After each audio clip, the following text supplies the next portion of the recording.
नमस्कार दोस्तों हाल ही में चाइना ने कुछ ऐसे स्टेप्स लिए हैं जिसकी वजह से इंडिया और चाइना के रिलेशनशिप और ज़्यादा खराब हो सकते हैं। जैसा कि आप न्यूज़ में यहाँ पे देख सकते हो कि चाइना ने इंडिया के सेलर्स को बैन कर दिया है। तो चलिए देखते हैं पूरा मामला क्या है। दोस्तों हाल ही में ऑल इंडिया सी फेयर्स और जनरल वर्कर्स यूनियन ने मिनिस्ट्री ऑफ एक्सटर्नल अफेयर और मिनिस्ट्री ऑफ पोर्ट्स को एक लेटर लिखा है जिसमें उन्होंने कहा है कि चाइना ने इंडिया के सेलर्स को बैन कर दिया गया है जो इंडिया के वोटर्स के अंदर जाते थे, जिसकी वजह से 21,000 इंडियन सेलर्स की जॉब खतरे में पड़ गई है। यूनियन के जो चेयरपर्सन है अभिजीत सांगले जी, उनका कहना है कि चाइना इसलिए कर रहा है ताकि वह इंडिया के सेलर्स को आइसोलेट कर सके। फिलहाल में all India sea fare union ने एक ट्वीट भी किया था जिसमें कहा गया था कि इंडोनेशिया ने भी अपनी पॉलिसी को ओपन कर दिया है, लेकिन साउथ अफ्रीका और इंडिया से आने वाले जो भी क्रू मेंबर्स हैं, यानी कि जो शिप पे लोग काम करते हैं, उनको अलाउ नहीं किया गया है। देखिए इंडोनेशिया के साथ मामला जो है दूसरा है, इसको इंडिया क्लियरली सोल्व कर सकता है, लेकिन उसी के साथ साथ उन्होंने यह भी लिखा है कि चाइनीज जो गवर्नमेंट है उसने भी इंडिया से आने वाले जो शिप्स हैं और उनके ऊपर जो सेलर्स होते हैं उनको बैन कर दिया गया है। तो यहां पे मामला काफी ज्यादा फंसता है। लेकिन दोस्तों आपको मैं यहां पे बताना चाहता हूं कि चाइना ने अभी तक ऐसी कोई भी ऑफिशियल स्टेटमेंट नहीं दी है, यानी कि चाइना के जो पेपर्स हैं, जो पोर्ट मिनिस्ट्री है वहां की, उन्होंने ऐसा कुछ भी ऑफिशियली बैन अभी से तक नहीं लगाया है। जो ऑल इंडिया सी फेयर जो यूनियन है उनका कहना है कि चाइना ऐसा नॉन ऑफिशियल ही कर रहा है। तो चलिए आपको दोस्तों बताता हूं कि यहां पे पूरा सिनेरियो क्या है। देखिए जैसे कोई भी शिप जो है जब अमेरिका से जाता है और उसको आगे बढ़ना होता है तो इंडियन ओशन से क्रॉस होते हुए चाइना की किसी पोर्ट के ऊपर रुकता है और उसके बाद या तो अमेरिका चला जाता है या फिर ऑस्ट्रेलिया चला जाता है, या फिर अमेरिका से भी कोई जहाज अगर इस तरफ आता है तो पहले वो चाइना की किसी पोर्ट के ऊपर रुकता है और उसके बाद आगे बढ़ता है। तो जितने भी जहाज यहां से जाते हैं, चाहे वो गल्फ कंट्री से तेल लेके जाते हों या फिर वो अमेरिका या साउथ अमेरिका से आते हों, तो वो चाइना की पोर्ट्स के ऊपर रुक के जाते हैं, जिसकी वजह से चाइना ने इंस्ट्रक्शंस दी हैं अगर किसी शिप के ऊपर अगर इंडियन क्रू मेंबर्स हैं तो उसको यहां पे अलाउ नहीं करेंगे। देखिए दोस्तों आपको बता देता हूं कि दुनिया में जो 90% या उससे ज्यादा जो ट्रेड होता है वो समुद्र के थ्रू होता है, क्योंकि समुद्र के थ्रू ट्रेड करना काफी सस्ता पड़ता है। आप जो है ट्रेन के थ्रू या प्लेन्स के थ्रू यहां पे ट्रेड नहीं कर सकते हो। तो ये जो शिप्स होते हैं बड़े बड़े, इनके ऊपर जो काम करने वाले लोग होते हैं उनको बोला जाता है सी फेयरर्स। जो बड़ी बड़ी जो प्राइवेट कंपनीज होती हैं वो एम्प्लॉइज लगाती हैं अपने वहां पे काम करने के लिए। तो ये जो एम्प्लॉइज होते हैं जो वहां पे मेंटेनेंस का काम करते हैं या फिर केटरिंग का काम करते हैं या दूसरे ऑपरेशंस करते हैं, इनको कहा जाता है सी फेयरर्स। कोई भी इंसान जो रिपेयरिंग का दूसरी तरह के काम करते हैं, यानी कि जो एक जहाज होता है वो बहुत ही बड़ा होता है, बहुत बड़ा उसका साइज होता है, वहां पे बहुत सारे काम करने पड़ते हैं, सफाई से लेके ऑपरेशन से लेके रिपेयर तक का।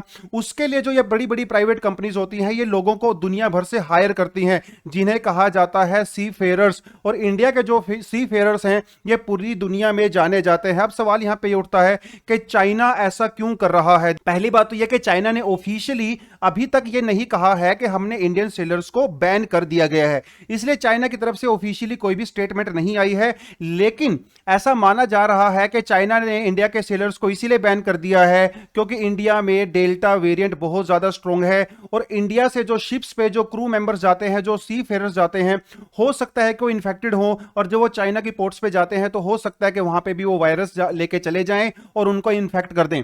लेकिन दोस्तों यह आर्गुमेंट बहुत दमदार आर्गुमेंट नहीं है, क्योंकि जो डेल्टा वेरिएंट है ये तो दूसरी कंट्री में भी फैल चुका है। आज के समय में दुनिया में डेल्टा वेरिएंट ही सबसे ज्यादा डोमिनेट करता है। तो ये जो वायरस वाला जो आर्गुमेंट देना है ये मुझे नहीं लगता ये गले से नीचे उतरने वाला है। यहां पे रीजन कुछ और है।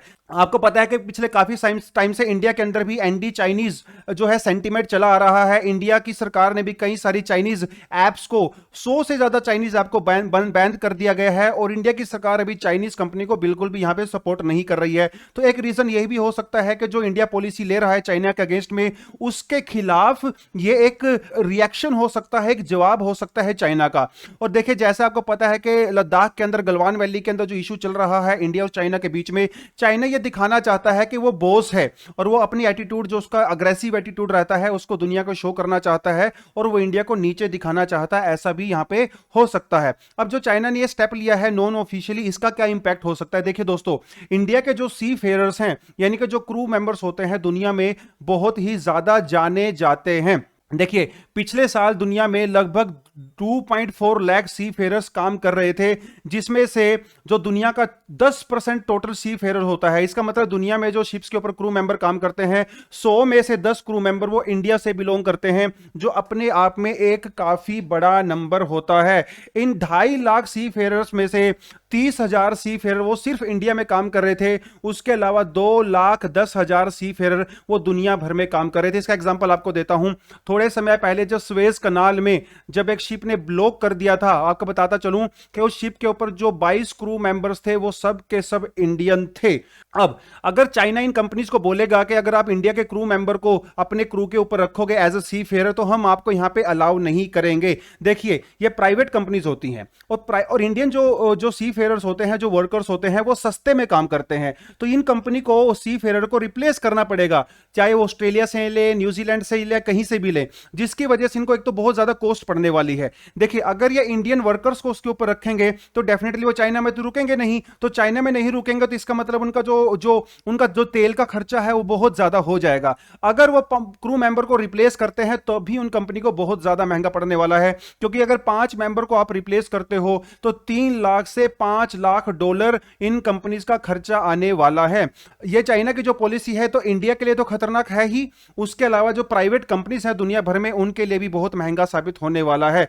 लॉन्ग टर्म में अगर देखें, अब ऑलरेडी यूरोपियन और जो यूके की जो कंपनी है उन्होंने इंडिया के क्रू मेंबर्स को रिक्रूट करना बंद कर दिया है। वो फिलीपीन से या वियतनाम से, ऑस्ट्रेलिया से क्रू मेंबर्स को रिक्रूट करना शुरू कर दिया है, जिसका इंपैक्ट यह होता है इंडिया के 21,000 या उससे ज्यादा जो क्रू मेंबर्स थे, जो सी फेयरर्स थे, उनकी जॉब्स के ऊपर असर पड़ा है। वो अपनी जॉब से हाथ धो बैठे हैं। तो चाइना कहीं ना कहीं ये दिखाना चाहता है कि इंडिया के जो जॉब मार्केट है वो उसको किस तरह से यहां पे इंपैक्ट कर सकता है। ये ऐसा पहली बार नहीं हो रहा है, पहले भी फरवरी के महीने में भी ऑस्ट्रेलिया से एक जो शिप था वो चाइना में गया था, वहां की पोर्ट के ऊपर गया था, जिसके अंदर जो है 40 से ज्यादा इंडियन क्रू मेंबर्स थे। उस समय पे यहां पे सेकंड वेव चल रही थी, तो चाइना ने इन क्रू मेंबर्स को कई हफ्ते तक उस जहाज के अंदर ही क्वारंटाइन करके रखा, उनको नीचे नहीं उतरने दिया। हालांकि उन्होंने बहाना यही दिया था कि हम लोग वायरस की वजह से ऐसा कर रहे हैं, लेकिन कहीं ना कहीं वो इंडियन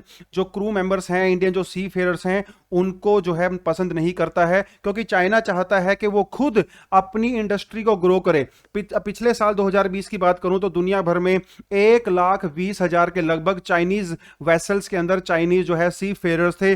चाइना चाहता है कि 2025 या 2030 तक दुनिया में उसका ही डोमिनेशन होना चाहिए। तो अगर चाइना अपने सी फेयरर्स के लिए यहां पे जॉब क्रिएट करना चाहता है तो डेफिनेटली उसको इंडिया के जो सी फेयरर्स हैं, जो काफी डोमिनेट करते हैं, उनकी जॉब को कट करना पड़ेगा। तो चाइना की इस मूव से काफी ज्यादा जॉब इंडिया में कट हो चुकी हैं, क्योंकि जो सी फेयरर हैं इनकी सैलरी भी बहुत अच्छी होती है और बहुत सारे जो यंग लोग होते हैं वो सी फेयरर बनना चाहते हैं। हालांकि सी फेयरर जो एक जॉब होती है थोड़ी खतरनाक भी होती है, कई बार जहाज वगैरह डूब जाता है, मौसम खराब हो जाता है या पायरेट वगैरह किडनैप कर लेते हैं। लेकिन अगर आप ओवरऑल देखो तो सी फेयरर की जॉब बहुत शानदार होती है। इनके पीछे इनकी फैमिली इनके ऊपर डिपेंड करती है और इन लोगों का करियर यहाँ पे अभी इस करियर का सत्यानाश हो रहा है because of the China's this policy. देखिए, चाइना ने ऑफिशियली तो कुछ कहा नहीं है, इसलिए इंडिया इनको डायरेक्ट कन्फ्रंट नहीं कर सकता, क्योंकि इंडिया अगर सरकार जो इनसे डायरेक्ट जवाब मांगने लगेगी तो चाइना वाले कहेंगे देखिए सर, हमारे तो जो पेपर्स हैं हम लोगों ने इसके लिए इंटरचेंज किया नहीं है, तो इस तरह की कोई भी पॉलिसी यहाँ पे नहीं है। लेकिन डायरेक्टली डेफिनेटली चाइना इस तरह की एंटी इंडिया पॉलिसी वो यहाँ पे अप्लाई कर रहा है। तो दोस्तों, आज की न्यूज में इतना ही। अगर आपको वीडियो ठीक ठाक लगी है तो आप हमारी वीडियो को लाइक करें,